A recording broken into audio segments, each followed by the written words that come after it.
আমি তোমাদের মওত আর হায়াত তৈরি করে দুনিয়ায় পাঠালাম কেন জানো?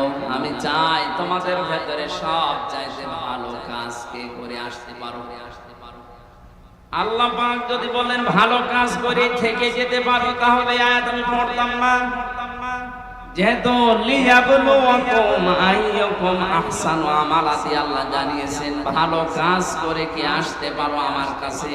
আয়াত দ্বারা বোঝা যায় দুনিয়ায় আপনি যত উপরে ওঠেন না কেন, মাস্ট বি আপনাকে আল্লাহর কাছে যাওয়াই লাগবে। ওখানে যাওয়ার আগে যেন ভালো কাজ আপনি করতে পারেন। ভালো কাজ কি? আমি আপনি নিজে মনে মনে একটা কাজ আবিষ্কার করলাম, ওইটাই ভালো কাজ হয়ে যাবে তা না। ভালো কাজ হওয়ার জন্য শর্ত দুইটা। এক নম্বরে আল্লাহর হুকুম থাকা লাগবে, দুই নম্বরে রাসূলের তরিকা থাকা লাগবে, নয়তো এটা ভালো কাজ হবে। ভালো